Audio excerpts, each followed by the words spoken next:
Coming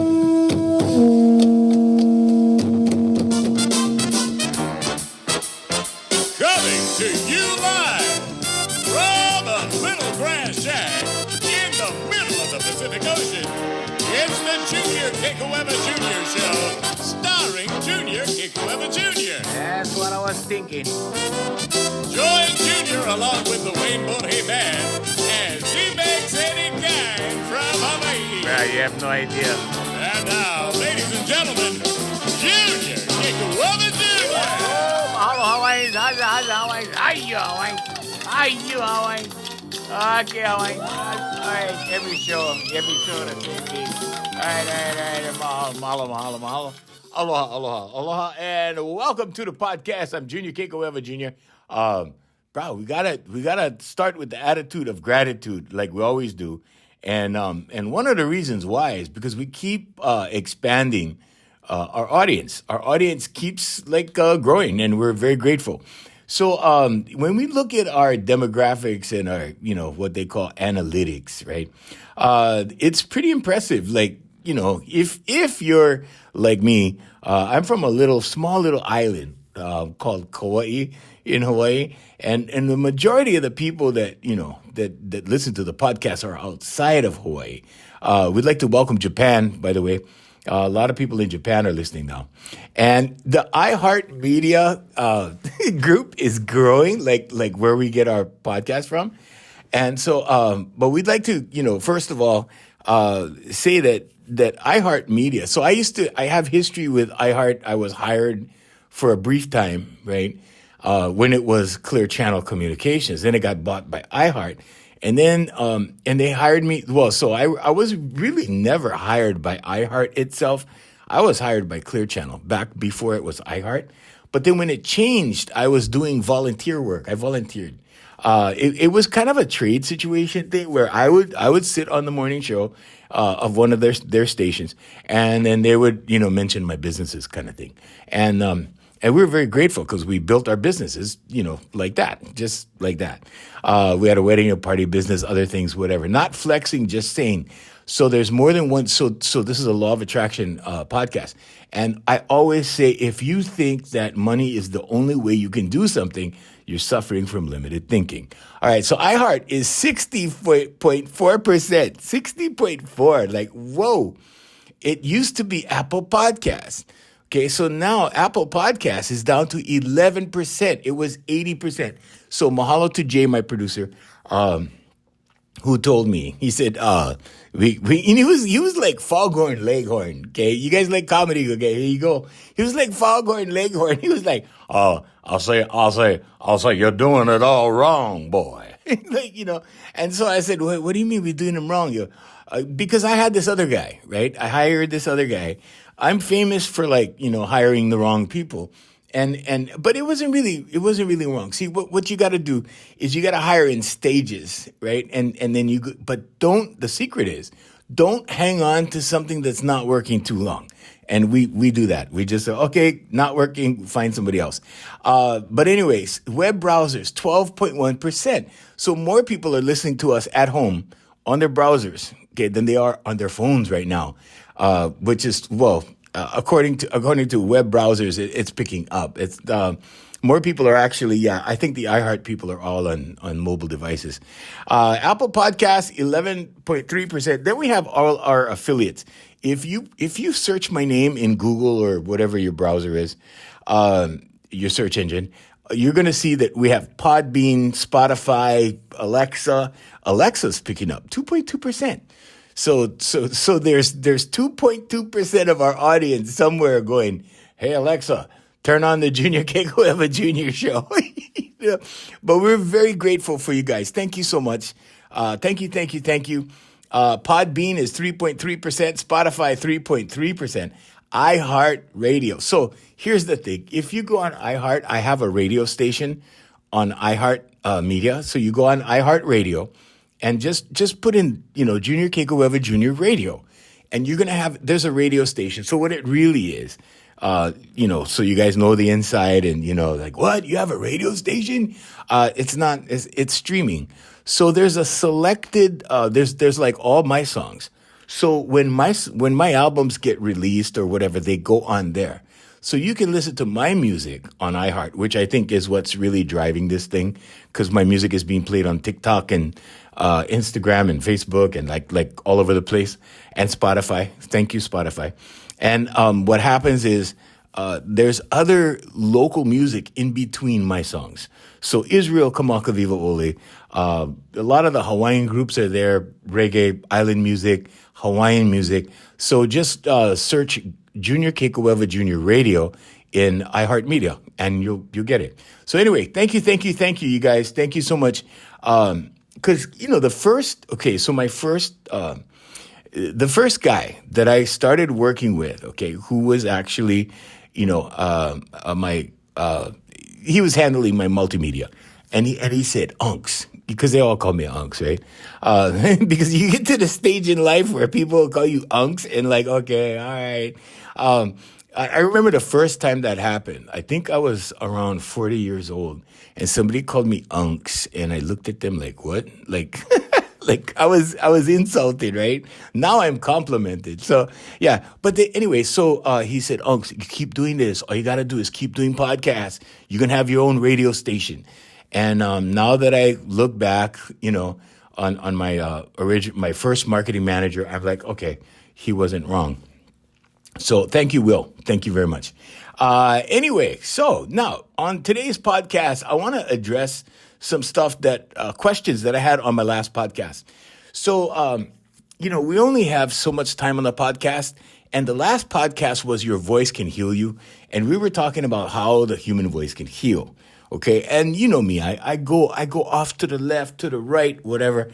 And I offer things about my experience, because I only have my experience. Okay. I only know what I've lived, and I cannot come from anybody else's experience. So if I tell you, like, you got to do this, you got to do that, whatever, like, I'm not going to tell you this if I haven't done it, because to me, like, I hated that. I grew up with people, around people. Okay. And this is not just like when I was young. I mean, this was like, in my 20s, 30s, right? People would tell me things, and they didn't do it. They were just telling me to do it. They would tell me, give me advice on things like, oh, well, you got to do like this and like that, and you got to be like that, and then you can get it. And I look at their life, right? And I go, well, okay, let's see what they did, right? And they didn't do anything, nothing. So here's my advice, right? Like from the get, and this is why I only share from my experience, what worked for me, because what works for me is not necessarily what's going to work for you, but it will give you an edge. It will give you insight. It will give you a little bit of inspiration to try your own. Okay, now everybody has their own vibration. You know that everybody's created different, right? So nobody is identically 100% like the other one, even twins. Okay. So where I want to come from is that, yes, the law of attraction will work for you. And yes, your voice will heal you. Okay. But the results that you get are not exactly, like for affirmations, meditation, vocalization, visualization that we keep talking about. Okay. So the methods vary. You can have 4 or 5 manifestation coaches, right, that have 4 or 5 different experiences in their experience, and they can teach you stuff, right? But it's not going to work exactly the same way for everybody. It's not a one size fits all, but this is your subconscious mind. Now, that being said, your subconscious mind works the same way in everybody, okay? The way it works is the same. But not everybody learns the same. Not everybody processes the same. Not everybody, has that same ability. So some people gravitate more to the affirmations. Now, when I started, this whole journey, right, it started with affirmations. And I was like, wow, this stuff is actually working out. This actually works. And pretty soon I was writing, and whatever I wrote happened. Not every single time, okay? I got to make that clear. So like I would write an affirmation, and then I would let it go. And then I'd write an affirmation, let it go. Okay, so that's placing your intention and letting it go. Okay, and then I would, maybe in a couple weeks' time, something would show up that I wrote down. But when I look back over the first 2 months when I did it, in 2000, Oh, I think I started doing it in 2010. There's a video that I put up on social media and it shows you. I think it's 2010. And what happened was that, when I looked back over the first 2 months, I didn't look at it at all for 2 months. And I just kept writing. I'm so happy and grateful now that I have whatever, this, that. And I was writing for material things because when I watched The Secret by Rhonda Byrne, the movie, it said, no, this is like Aladdin's lamp. You can just ask for whatever you want. I want this. I want that. I want that experience. I want this experience. And so that's what I was doing. And, I'm too stupid, right, to like, I don't know, follow a plan kind of thing. You know what I mean? And I get inspired thought a lot because I'm very right brain, creative right brain. I pull right brain a lot. When I was young and I was in, I was in intermediate school and they tested me. Okay. And I'll tell you the reason why they tested. So this is some inside stuff. They had me tested by a psychologist. I think I was in 7th grade. And the reason why they had me tested by a psychologist is because nobody knew what I knew. Okay.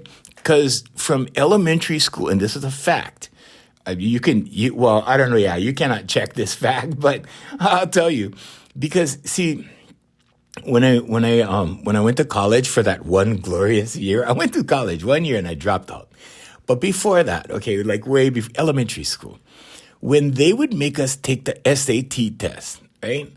I have never, and I swear on my grandfather's grave, I have never, ever, ever taken a serious SAT test. Never. From elementary school through high school, I colored bubbles. I just, with the number 2 pencil, I colored bubbles. Okay, for you younger guys, I don't know if they still do it that way. But in our days, they made you color in the answer bubble with a number 2 pencil because I guess it registered better or whatever it was. But you see, I don't pay attention to the things I don't care about in life at all. I don't have to know everything. I don't have to learn everything. And what makes it really cool for me is when I talk to somebody that does something or in another industry or another, thing like that, right? It's fascinating to me. I learn a lot because I learn from the people that actually do something else. And so what makes it really cool for me is like when I learn about how the brothers paved the road, okay? Oh, you guys do that for, yeah, and then we put on coating and we do this and we, put the machine run right over it. And I'm like, wow, I didn't know that, right? And so these things become, new for me. And it's always a new experience. And so I love to talk to other people about what they do in their careers and their jobs because I find it, fascinating. I'm like, yeah, okay, great. Because it's not my world. I become laser focused or what they call hyper focused. Okay, so hyper focus is concentrating on something intently for a long period of time. And, I do this. But I do this on things that I want to learn or I enjoy or whatever. So, having said that, when I started manifesting and stuff, I just started manifesting like what I wanted. Like I wrote what I wanted. After the 2-month mark, I look back and I go, whoa, like all these things happen. Now, not everything happened, okay? But here's why you got to do the first 2 months. You have to do the first 2 months of affirmations because, you have to actually, I want to say condition your subconscious mind to accept these commands that you're giving it. Okay, it has to get used to it. It's like a muscle. You have to work that muscle to develop it. Okay, and the reason why I said I never took a serious SAT test in my life, and I never did until I got to college, and then I had, they go, well, we have to test you because there's nothing to base anything on. And they sent me to, I didn't finish this part, but what they sent me to the psychologist for, right, was they wanted to figure out like what was wrong because there was no data on me, right? Like up until 7th grade. And they didn't get any data from me until I graduated. Like there was no data. So if you go back and you look like, okay, what kind of SATs? Okay, this is all bubbles. Like my whole, like everything, elementary school all the way. And the reason why I did that was because I always felt from when I was a little kid, it was nobody's business what I know. So when they tested me in seventh grade, I had like a 135 IQ, I think, something like that. It was just above normal. Wasn't genius, but it was like above. Well, it was like, yeah, it was a considerably above average. But that's another thing that they went, whoa, like what the hell? One of the questions that the guy asked me, and I was in seventh grade, mind you. One of the questions that they asked me was, why is it better? Why is it better to give to a nonprofit organization than to a beggar on the street? Okay, now I have a different answer for that now, right? And now, knowing what I know, like I would say it's better to give to the beggar on the street, right? To help the person to do the humanitarian thing. Back in the day, seventh grade, when the psychologist asked me that, he said, why is it better to give to a nonprofit organization than to a beggar on the street? And I said, because it's tax deductible. And that was in seventh grade. And he threw himself back in the chair and he started laughing. And he goes, I've been testing kids for 25 years and I have never heard that answer. And, I've always been giving people answers that they've never heard of. And I've always been giving people different versions of things. And they look at me, even the most educated people that I work with. Okay. And I work with everyone from CEOs on down. Right. And they look and they, sometimes they think about it and they go, wow, I never heard of it that way. I never heard it that way, or I've never been presented with it that way. And, I'm just an out of the box thinker. And so that happened, right? So, okay, fast forward to, to all the research I did with the Your Voice Can Heal You kind of stuff, right? And along the way, and I wanted to touch on, the fact that everybody manifests differently, okay, because everybody's built differently, everybody thinks differently, everyone is an individual. So now you got affirmations, meditation. Okay, so meditation, right? Everybody gets a different experience with meditation. Okay, some people get these vivid, experiences. Some people just get calm. Some people, okay, but the majority of the effect of these things that you do will be felt in most people. Okay, the majority of people. So, but everybody's a little bit different. So affirmations, meditation, visualization, everybody visualizes a little bit different. What I did not know until I got older was that not everybody's creative. Not everybody's capable of visualizing. And when I heard that, I was like, what? Because I'm more on the, the creative side, right? Because that's my life. That's what I've always done. Okay. And I chose not to be, I didn't know it as indoctrination, but I chose not to be indoctrinated from when I was very, very young, and I saw it. And the way I saw it was like everybody was trying to force me to do this way. You learn English this way. You learn history this way. You do a book report this way. And I'm like, no. I'm doing it my way, And I've always kind of been like that. So I always look at things in a different way. I've always seen things in a different way. And so I never really was on board with this educational system that we had when I was young. And come to find out, right, later in life, I go, oh, this educational system is actually from Germany. And the roots actually go beyond that into Europe. And, it was to make everybody fall in line and, whatever. Okay. Now, of course, you do need education for a lot of things. Okay. And I want to touch on this point. You need education for certain things. If you're going to be a doctor, you're going to be a nurse, you're going to be an attorney, you got to learn the way it's done. And you have to follow the protocol, and you have to follow the steps, and you have to be educated in that certain realm.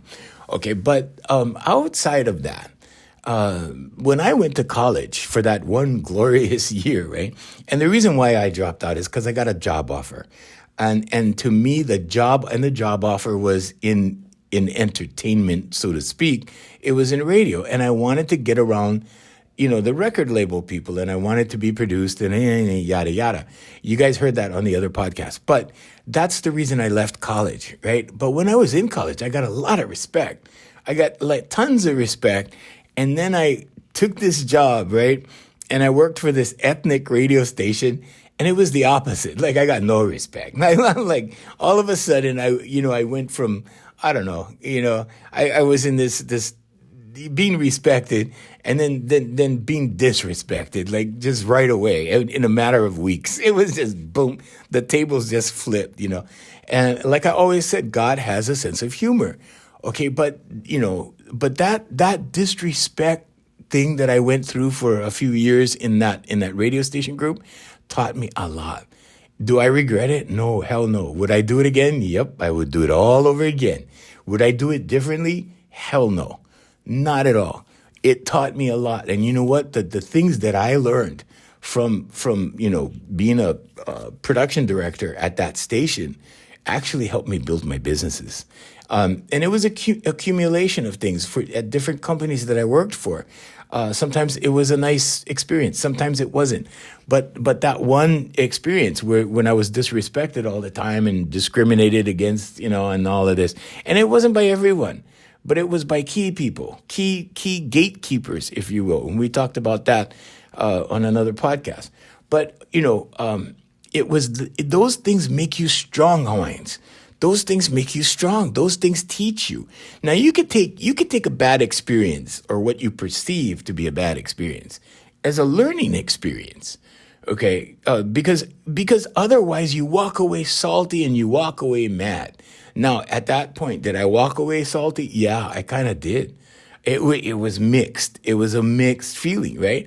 And was I salty at the guy that I worked for? Yeah, I was at first. Until I saw it play out in my companies, because I built another company right after I left there. And when I built my consulting company, I was like, you know what? I learned how to service clients. You know what? I learned how to put the client first. Like no matter what the client wanted, I had to address it. I couldn't try to talk the client out of it, kind of thing, And it was very supportive for my company. And so, and I owe it to the guy that rode me like a, like whatever, like he was hard on me, right? He was really tough, but I learned a lot from this guy, right? And the number one lesson I think I learned there is never to mess with the boss. Okay. And that's another podcast, but I'm just telling you, like these things, you can either make a bad experience or what you perceive to be a hard experience or bad experience or whatever. You can make it a good experience. You can make it a learning experience. And eventually that's what it became. Okay. But sometimes you don't learn this or you don't realize that you learn these things until after the fact. And that could be growing up in the house, right? You grow up in the house, you live under your parents' rules or whatever. And then you get out in the world and then you go, oh, thank God that my mom and dad, put up these policies or had these rules or had whatever. And then you start, learning by these things. And then you go, oh, wow, it was really cool to be with mom and dad and learn all this stuff, So you kind of look back and you can have resentment. You can have it, be trauma. So trauma, again, is an emotional event, an emotion, a strong, strong, strong emotion tied to an event in your life where it sticks out, right? And a lot of people try to make trauma go away with alcohol, with substances or whatever. And I'm here to say that you can turn that around. But you have to redefine that event. And you have to get in your subconscious and reprogram it. And you can do that. Okay? Now that's called healing. Now when you do it that way, okay, instead of, just talking to a therapist and, they do whatever. I'm not dismissing therapists. I think it's required for some people, it's necessary for some people, and for some people it's not. But I'm just saying that if you do this work, if you go in and learn this stuff, your subconscious, learn about your subconscious, learn how to change your mind, literally change your mind. Because when you change your mind, you change your life. And you can do it this way. Now, one of the ways we were talking about, and I'm going to get to the questions and stuff, how your voice can heal you. So I had a comment on my, that people send me emails, so you can register at jrkgr.com, and it will tell you when the next podcast is released. And then that's how people actually know. We have a lot of followers that way, mostly from Spotify. And what they do is they sign up for my podcast. They get alerts when my podcast is delivered, and then they go listen. So, but what happened was on one of the emails, they're asking me like, are you sure that your voice can actually heal you from stuff? And I'm like, yeah, but you see, it's emotional trauma or emotional stress or emotional anxiety, fear. Okay, all the negative emotions are rooted in fear. Now I'm going to tell you guys again, we don't make medical claims because I don't want to get sued by anybody, right? Especially the medical association, because they will come after you. You start telling people you're curing stuff, and they will come after you because they don't cure, they treat. Okay, and I'm not saying that that's necessarily a bad thing. But if you really want to, get rid of something for good, it's going to be a constant process. You're going to have to change your lifestyle, okay? Because here's why. If you let's say you have a bad habit, okay? You have a bad habit, and then you correct the bad habit. Now you have a new, better habit, okay? If you let more bad ideas down the road get into your subconscious, you will actually start shifting back. So the reason why I've always done affirmations, even till today, from 2010 till now, is because you have to consistently. It's like servicing your car. It's the same principle. If you don't service your car's going to burn out. Okay, if you don't take care of your stuff, it's going to break down. Okay, it's the same with your subconscious. You have to keep conditioning your subconscious for positivity, or let's say for the things you want, or, the things you want to do, things like that. So now, how does your voice play into all of this? Well, your voice actually gets you down, get it emotionally, okay, in your mind, your anxiety levels. It drops your anxiety levels. So you start to feel a sense of, wow, calm, like, whoa, I feel confident. Now, confidence is one way to explain it. Calm is another way to explain it. I like to say neutral.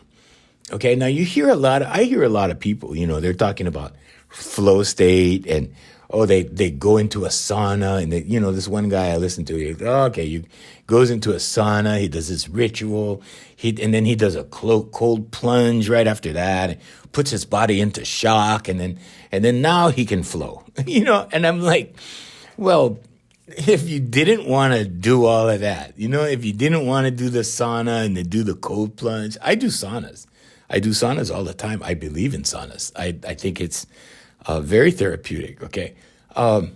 I don't cold plunge right after the sauna. I don't do anything extreme like that. My extreme is done with my thinking, okay? But your voice can bring you down. And when I say bring you down, I mean like get you away and pull you out of the thinking that happens. And the thinking is where you get your anxiety from. Okay, worry is like praying for something bad to happen.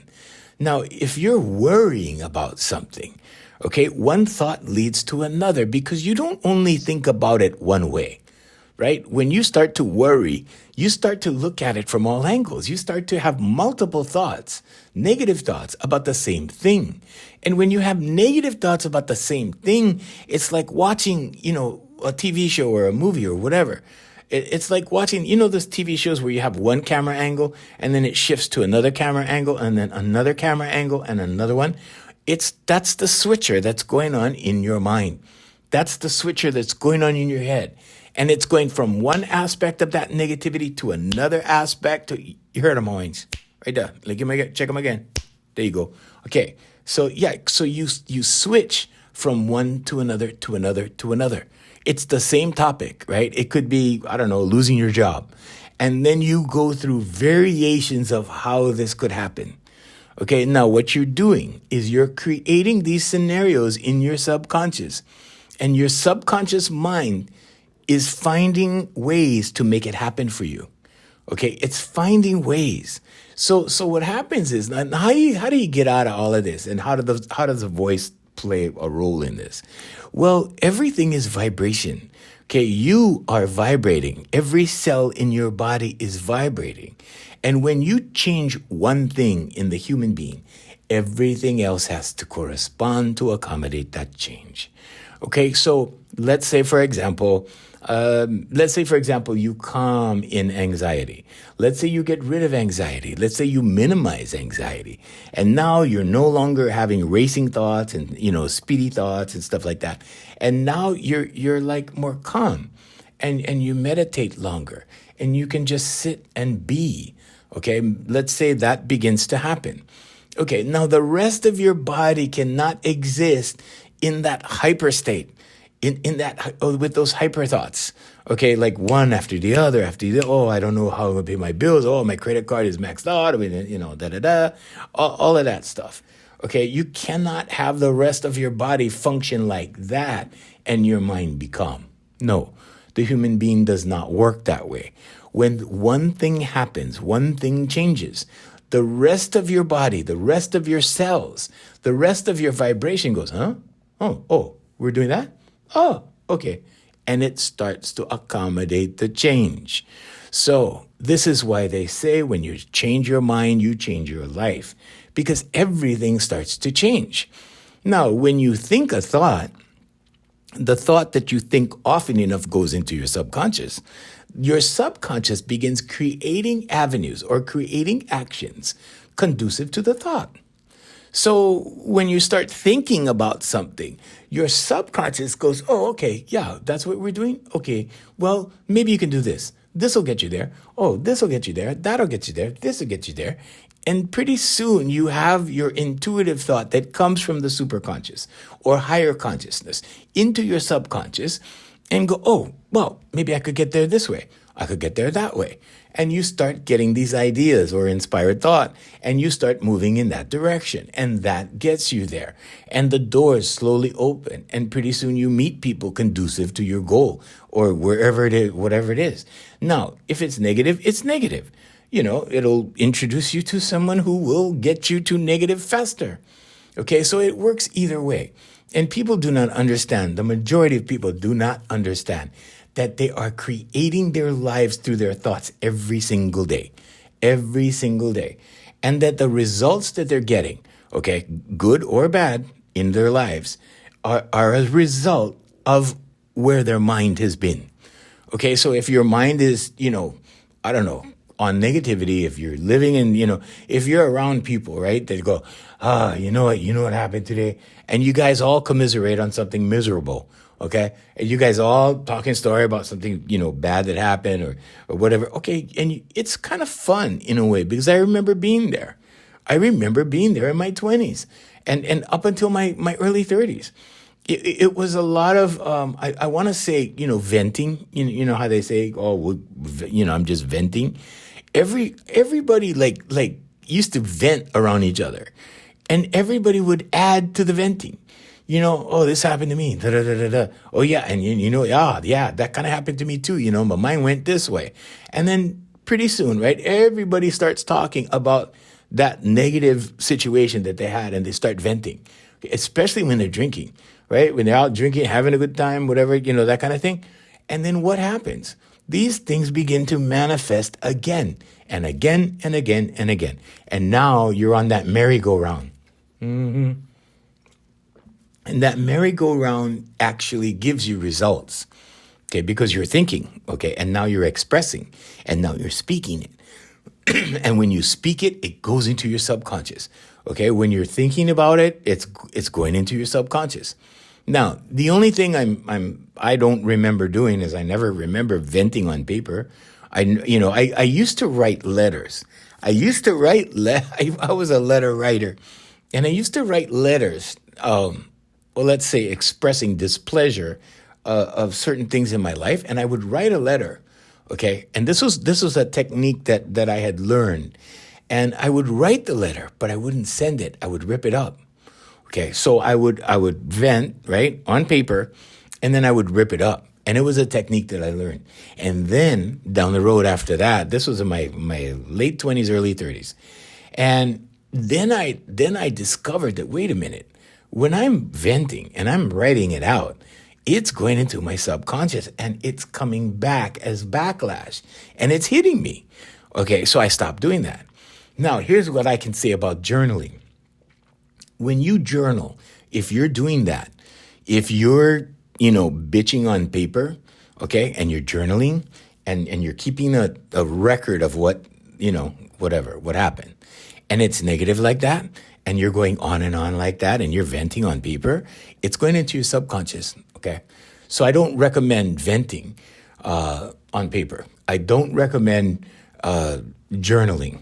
Journaling is what happened, okay? So when you're journaling, you're reinforcing the past. Now, if it was something good, okay, maybe there's a purpose in that. Maybe write down all your good memories. Write down the good things that happened to you, the things that you appreciate, and they will come again, and they will repeat, and they will become part of your life again, okay? But if you're writing negative, like bad stuff that happened, oh, that son of a gun, he did this to me. He did that to me. Oh, she cheated on me. Whatever. I'm just saying, don't do that. You're going to reinforce it and it will come again. And this is why I get people, my clients that come to me for relationships, right? And they go, oh, Junior, I did this happen with this guy. And then, this is so common, by the way. Oh, this happened with this guy. And then I met this other guy. And then the same thing happened. Okay, you know what her thoughts are? You know what her assessments are? Her assessment is all guys are this way, right? All guys are that way. This guy's like that. He's like that. He's like, all guys are like that. Why? Because she keeps having the same experience with multiple guys, right? Or let's say, from guy to relationship, and the dynamic begins to surface again. And the dynamic is not surfacing with the guy.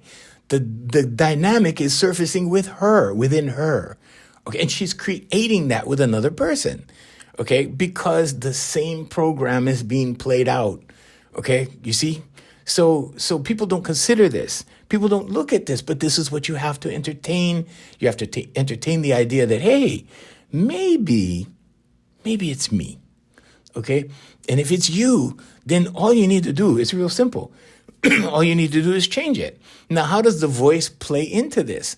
Well, in order to change something, right? First, you have to stop stop the bleeding. First, you have to stop the bleeding. How do you stop the bleeding? You center.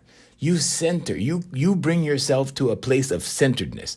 You bring yourself to a place of calm. Because you cannot create out of chaos.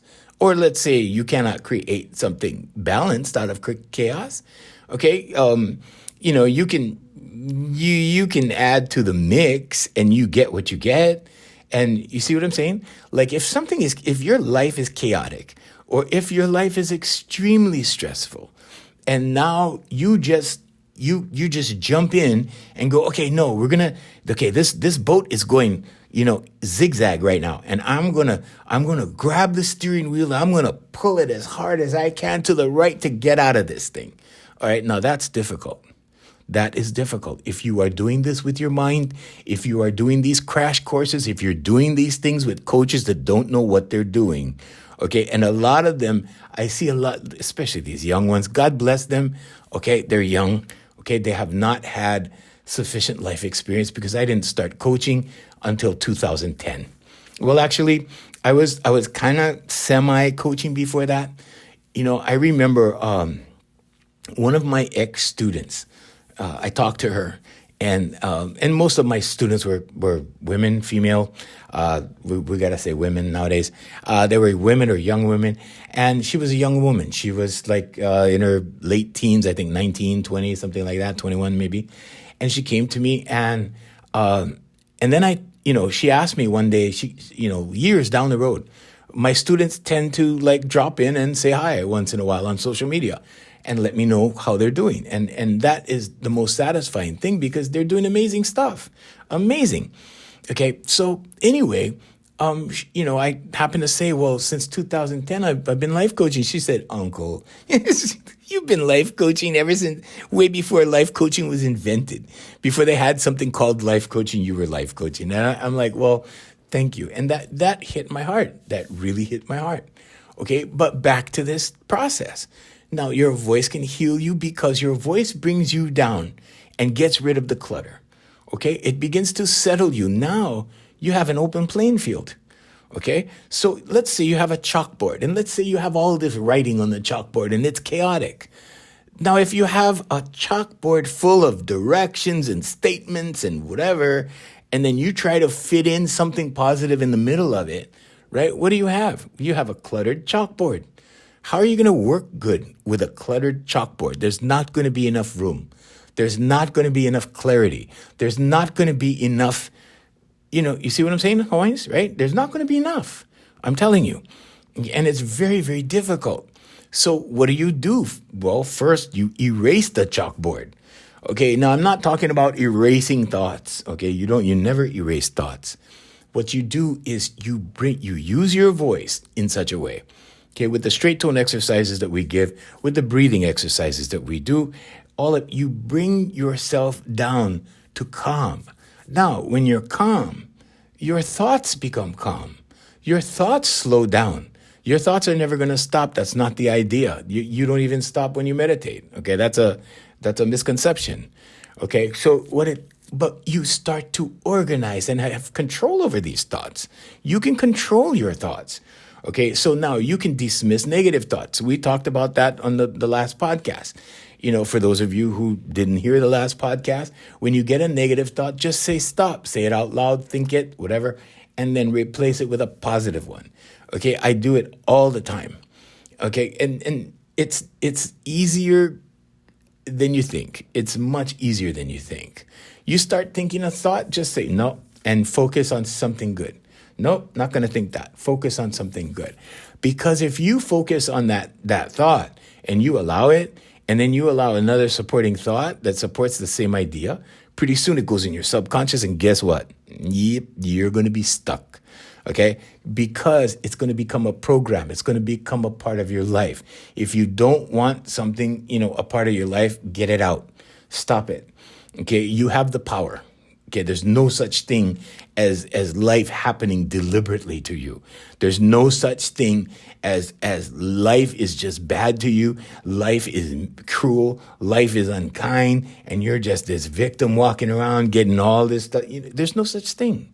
You allow everything to happen. You allow it. You not only allow it, sometimes you welcome it. Okay, and I'm here to say that God is real and God lives in you. And God is there to protect you. When you start reading, the Bible, for example, if there's any Bible people out there, if you're a Bible person, every time you read the word Lord in the Bible, substitute it with the word law in your head. Okay, saith the law. Okay, because there's a way to read the Bible. There's a way to look at these things. Okay, and these are principles. These are laws. In every holy book, there are laws. People don't see them as laws. They see them as inspiration. They see them as something comforting or whatever.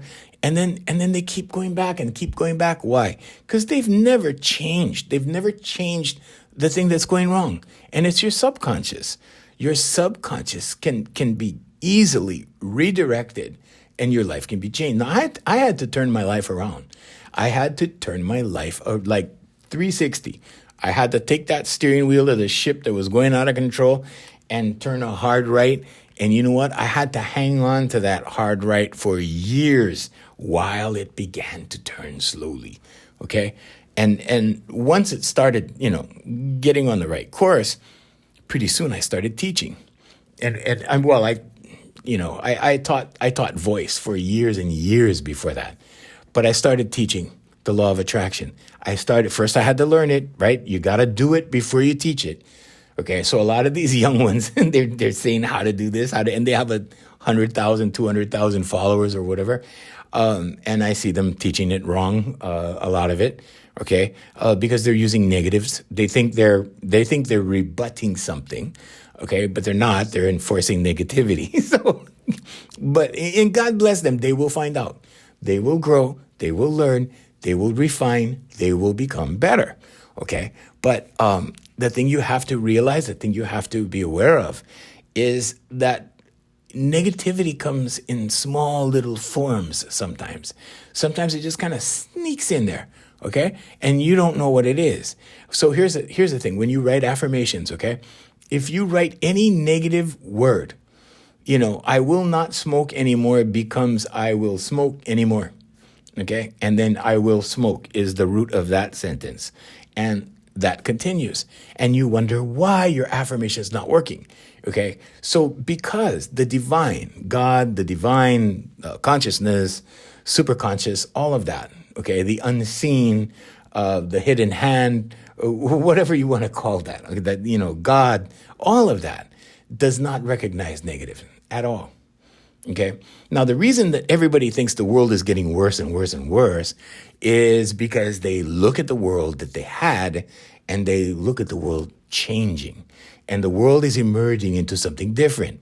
Okay. Yes, it's not a pretty picture if it's out of control. But here's the thing, Hawaiians, there's always balance. Always. There's always balance. There's always the good side of things and there's always the bad side of things. You can use a gun to kill someone, or you can use a gun to protect your home, or you can use a gun to get you food, right? You can go hunting. You can get food with a gun. It depends on how you use it. And this is what we see being played out in technology. And the more we rely on technology, the more we are getting away from the human being. And the more we get away from the human being, the more human beings have problems. Okay, and the more then I want to organize this. Okay, hang on, because I'm doing this in real time.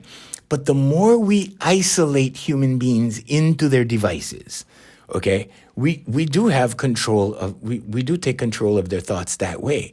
Oh, when I say we, I mean tech. Okay, big tech. They can control your thoughts that way. They can control your thinking that way. Okay, now if you're stuck in something like that, you need to turn off the phone. You need to put it down. You need to do something else. You need to take a break. Okay, so every morning I begin my day doing 5 miles. I walk and jog 5 miles. Walk a little bit, jog a little bit. Walk a little bit, jog a little bit. Okay, 5 miles in the morning. Okay, now if I don't do that, like on Sunday, I went to the gym, right? I did a circuit, like a full circuit. My legs were killing me. It was leg day. And then I went and did 5 miles. Okay, so, and that's the beginning of my day. Because if you're not doing something physical or something action oriented, okay, and I mean, moving your body, doing something, exercising, something like that, then you're doing yourself a disservice and you're one step closer to the grave. Okay, so if you want to kind of distance yourself from the grave a little bit, then just go out and move, go out and do something. Okay, but anyway, so your voice brings you down to that place where the chalkboard is now clear and you can begin to write your story. You are the author of your story. In the last podcast, I said you're the director of your movie. You write the script. You're the director. You're the producer. You're the writer. Okay, and this is your movie. You are looking out through your eyes at your movie. Now, what is your experience? Are you having a good movie? Are you watching a good movie, or are you watching a horror film? Now, if you're watching a horror film, I can help you. Okay? If you're watching a good movie, you don't need me. Okay? Just listen to what I'm saying and be inspired by what you're inspired with and throw away the rest. Okay? Just shove it on the side. Okay? But if you're in a horror movie right now, okay, if you're in a relationship and everything is going south, the hardest people to deal with, I'll tell you, there's a couple of categories of people that are the toughest as a life coach to deal with. Number one, married people, okay? So married men especially, okay? Married men are the hardest to turn around because they are so used to being in that married environment thingy, okay? And a lot of them are suffering role reversals, okay? So to reverse role reversal as a married man is tough. As a single man, it's not as tough. It's still tough because you got to get used to saying no. You got to get used to saying, nope, we're not doing that. Or you have to act out no and just not do it. Okay. But eventually everything turns around. Okay. Because if you know, if you know the human being like I do, you know that when you start changing your actions, the other person's actions will change. And you don't necessarily have to announce the actions. Okay. Now, we're running out of time. So the other thing I want to tell you is that the other group of individuals that is very hard to open their eyes and to change their thoughts and their minds and have them look at themselves are highly educated people. Okay. Professionals. Very, very difficult in certain aspects because they've been, quote, educated, end quote. Okay. Now, education, if you really do your research into education and the American education system, and if you go back to the roots and you go and look what it really is, then you'll begin to understand what I'm talking about. Because on the onset, if I say that, people with degrees go, what? Because they're bound to those degrees. Okay. They owe those degrees. They owe their life to those degrees. Why? Well, those degrees, made them a living. Those degrees allowed them to do stuff. But here's the other thing too, okay? And I'm going to say this real quick. Sometimes those degrees came from parents that said, you ought to do this. You better do this because this makes money, okay? My mom told me very expressively, you will never make any money playing music, right? And in 2010, I hit the $1 million mark in music. And could I tell my mom? No, I still didn't express that to my mom. I keep it to myself and I enjoy it and I relish it. And I'm like, yeah, you see, she was wrong. But I got to say, on the other hand, she was only part wrong. Okay. Because if I did it like a gig musician, like how I was starting in music, then no, that wouldn't have happened. But my thinking actually kind of, was reaching for something, and it turned out to be a wedding and party business rather than the music industry, and I made that kind of money. Could I have made the kind of money with a music label? No. They would have taken the majority of the money. So you see, my mom was partially right, because what she was observing in me was that I was going to go out, I was saying I was going to do a show. But she saw I was starting out as, gigging and doing these little music things. And she said, you'll never make any money doing music. But I had to, it took marketing. It took this guy on the radio that put me on the radio, put me on his show, whatever it was, just a substitute thing. And then I had to take it from there. And I'm sure, that if he knew that it would have turned out to be this or whatever, what it was, then he would have never done it. He would have never invited me on his show. You see, but God is real, Hawaiians. This is why I keep telling you, God is real. So you take the baby steps. First, reprogram your subconscious, okay? Start writing these things down without negatives, okay? Write down, I am so happy and grateful now that I am doing what? I have what? Whatever. Write your affirmation. Just do it. Okay, that will start to put you on the right path. Now, the other things, okay, the visualization, the vocalization, the meditation, get a hold of me and I will show you how. It's not very hard to do. If you have a challenging situation, a relationship that's not working, things that, you're headed for divorce court and you don't want to lose half, I can help you, okay? I don't know what the laws are in your states or in your countries or whatever, but I can help you turn it around. It's not very difficult, but it's you that has to change, not the other person. It's you that have to act differently. It's you that have to take charge and be the leader, okay? Whether you're a woman, a man, it doesn't matter, okay? Your gender doesn't matter, but it does matter that you become the leader, because if you're not sorry, I gotta go. Yeah, if you're not the leader, you're gonna be the follower, and you're not gonna be a happy camper. I mean, follower, camper. You put the adjective over there, but yeah. Anyway, okay. We want to say a special mahalo to Island Club and Spa, brother Randy. Woo! Andy's company, his fine company over there, Island Club and Spa. And we also want to thank the Voice Master family of service companies and AFM Hawaii Music, featuring the music of Darren Chinen. check him out online, buy his music, support musicians all over the world, okay? Get on, every time you have a few dollars, go and buy some music, please. All right, until next time, I'm Junior Kekuewa Jr. saying mahalo and aloha.